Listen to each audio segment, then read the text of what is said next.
विद्यार्थियों, आज की इस वीडियो में हम पढ़ेंगे माइटोकॉन्ड्रिया का जो चैप्टर है उसका एक अंतिम पार्ट है जिस माइटोकॉन्ड्रिया के कार्य।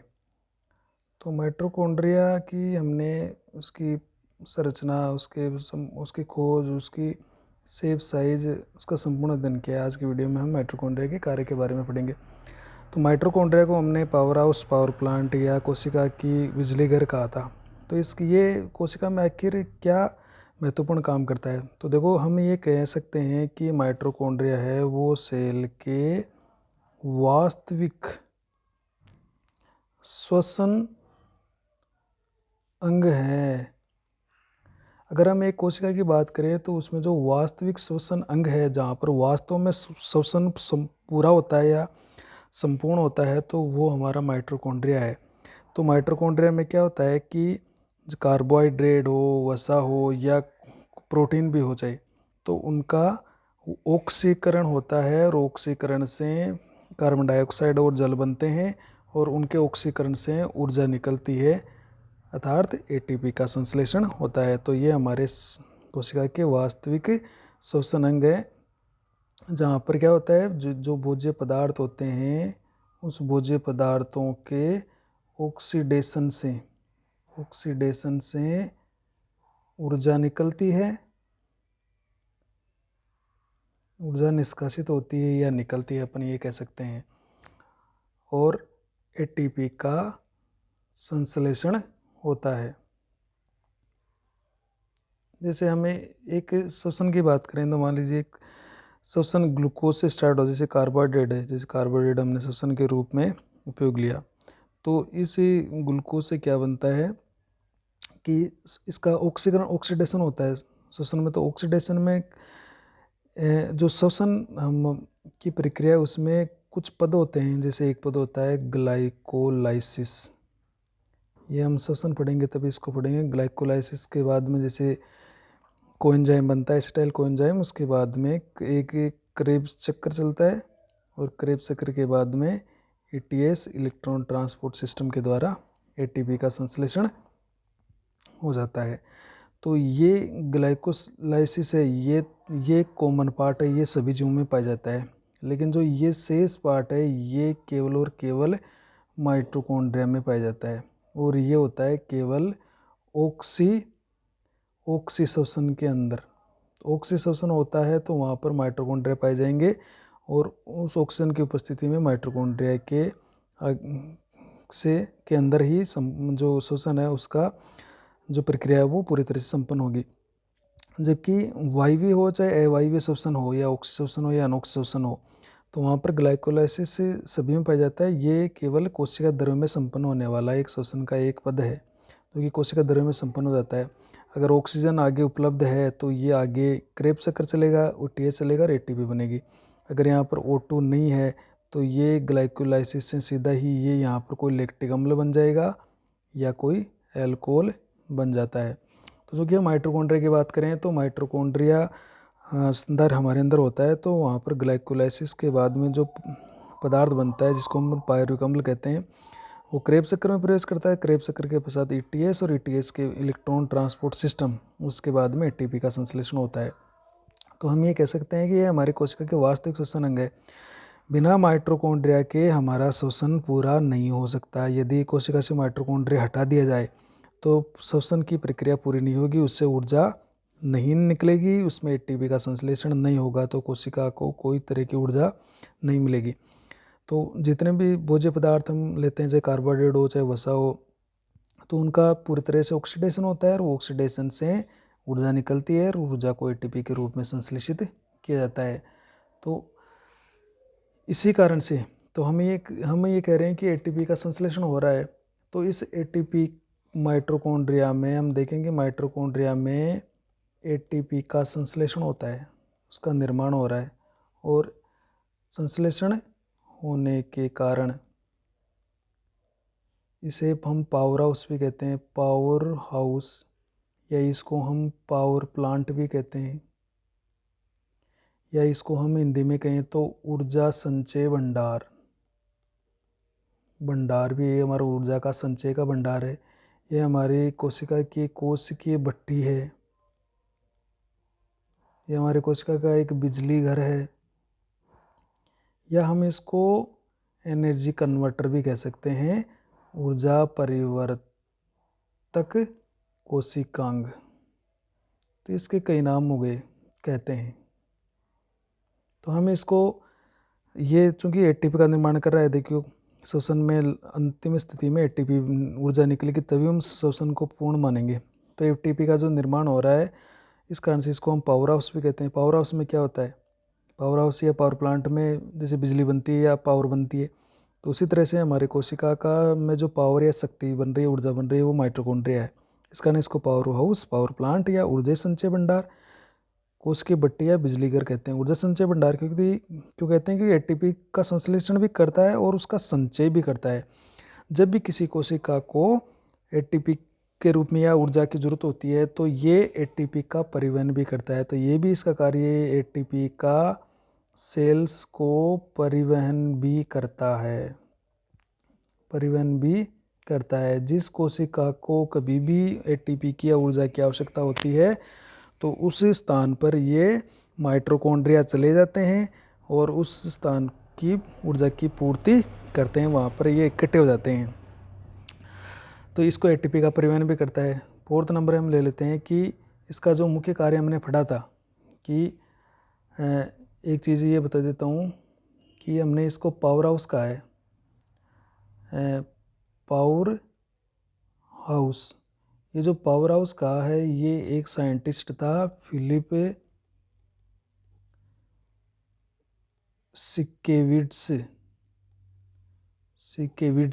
इन्होंने माइटोकॉन्ड्रिया को पावर हाउस कहा। तो ये एक बात याद रखिएगा कि पावर हाउस आखिर किसने किया, तो फिलिप सिकेविट्स एक साइंटिस्ट थे जिन्होंने इसको पावर हाउस कहा है। पावर हाउस को कहते हैं क्योंकि ये एटीपी का संश्लेषण करता है। नेक्स्ट अपन बात कर लेते हैं इसके कार्य की कि माइटोकॉन्ड्रिया और क्या क्या काम करता है। तो हमने कहा कि माइटोकॉन्ड्रिया में श्वसन का एक भाग है, क्रेब्स चक्र। ये क्या है, श्वसन का ही एक चरण है। तो ये कहाँ संपन्न होता है, अगर माइटोकॉन्ड्रिया की अपन बात करें तो ये कहाँ संपन्न होता है, तो जो ये माइटोकॉन्ड्रिया के आंतरिक भाग में जो प्रोटीन के जेली के समान जो मैट्रिक्स भरा हुआ है, उस मैट्रिक्स में ये संपन्न होता है, ये भी याद रखिएगा। तो ये कई बार प्रश्न आया हुआ है कि जो क्रेब्स चक्र चलता है, श्वसन का एक चरण है, एक पद है, जो माइटोकॉन्ड्रिया के किस स्थान पर पूरा होता है, तो वो मैट्रिक्स में संपन्न होता है, क्योंकि मैट्रिक्स में इससे संबंधित सभी प्रकार के श्वसनीय एंजाइम पाए जाते हैं। नेक्स्ट अपन बात करते हैं इसके कार्य की कि इसमें कि हमने कहा कि एक एटीपी का संश्लेषण हो रहा है और वो एक इलेक्ट्रॉन ट्रांसपोर्ट सिस्टम के रूप में हो रहा है।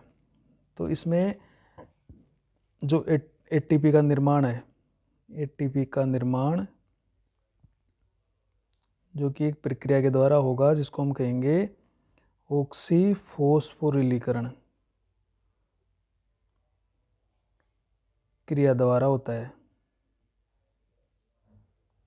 ऑक्सीफॉस्फोरिलीकरण का मतलब है O2 की उपस्थिति में एटीपी का निर्माण होना, उसको ऑक्सीफॉस्फोरिलीकरण कहते हैं।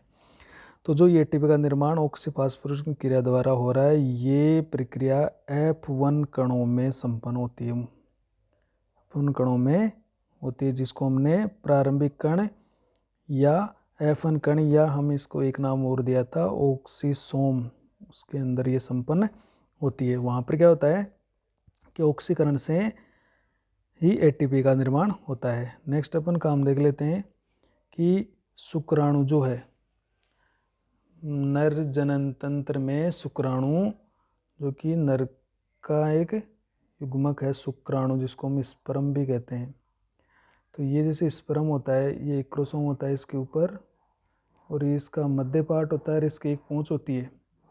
तो ये शुक्राणु है, इसके अंदर डीएनए होता है। तो ये शुक्राणु है, अंडे तक कैसे पहुँचे, तो इसको बहुत तेज़ी से गति करना जरूर आवश्यकता होती है।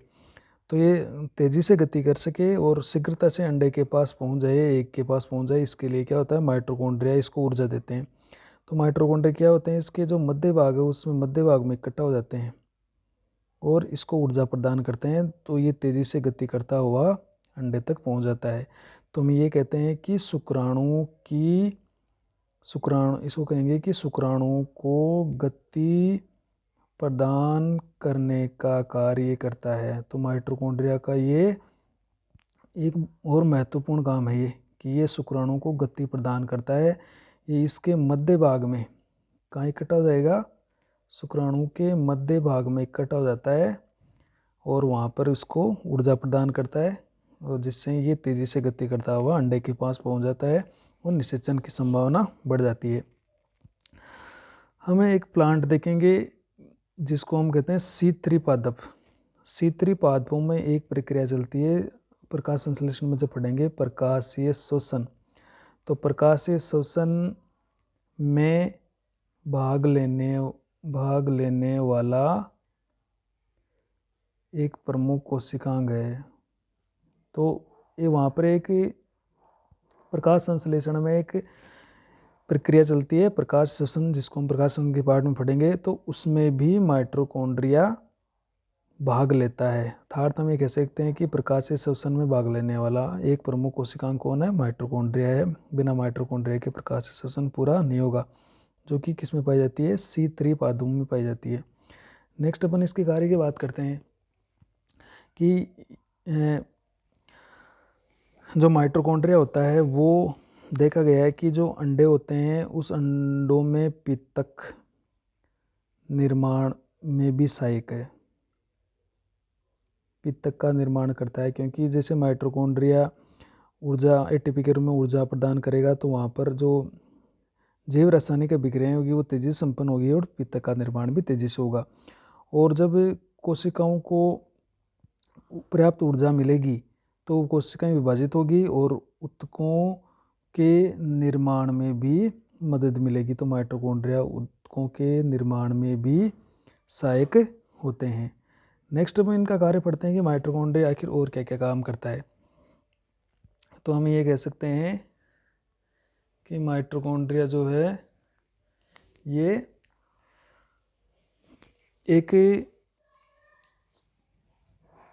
एक वंशागति है, जिसको हम ये कह सकते हैं कि माइटोकॉन्ड्रिया कोशिका द्रव्य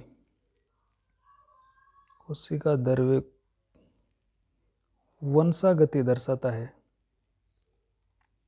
एक इम्पोर्टेंट बात है, कोशिका द्रव्य गति दर्शाता है।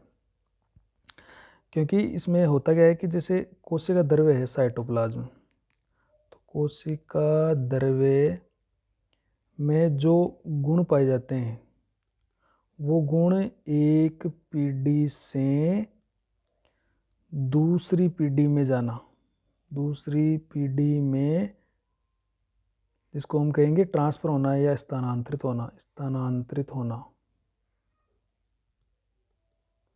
उसे हम कोशिका द्रव्य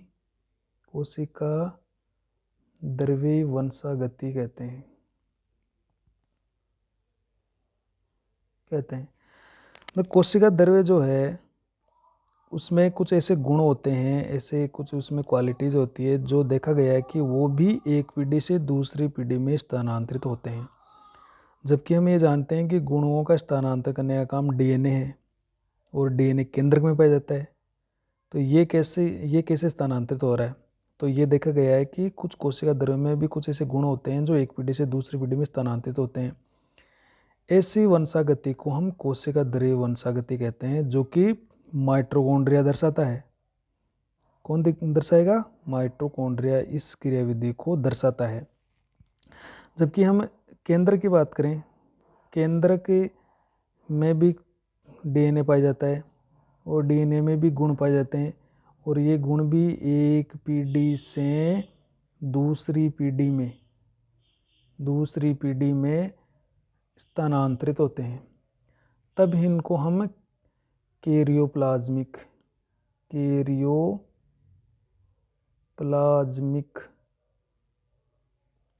वंशागति कहते हैं। इसको हम कहेंगे कैरियोप्लाज्मिक वंशागति, या कैरियोप्लाज्म को हिंदी में क्या कह देंगे हम, केंद्रक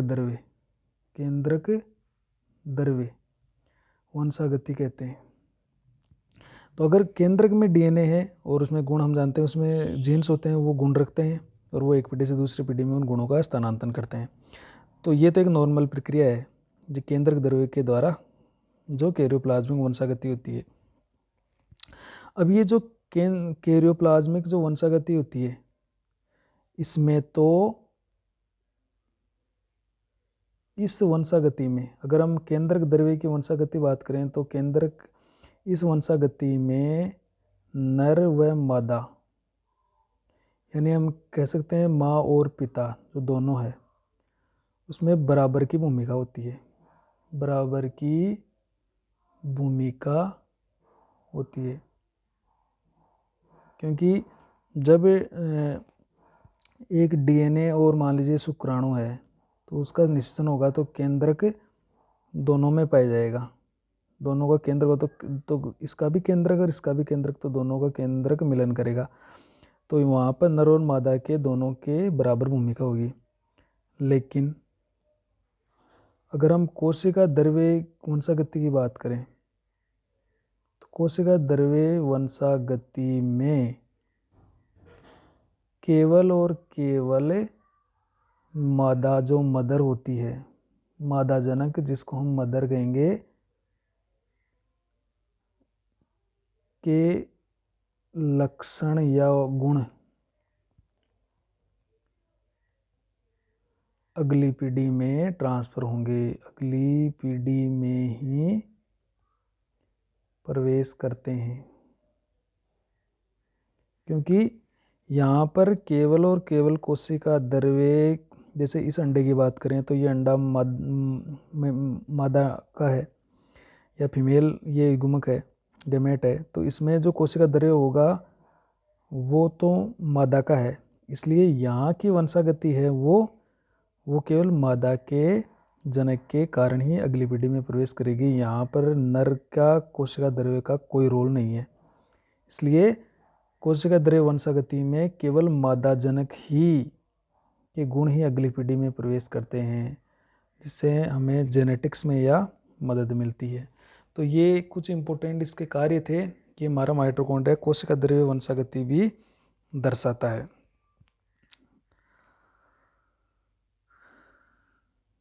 क्यों ये इसलिए भी है क्योंकि इसमें स्वयं का डीएनए भी पाया जाता है।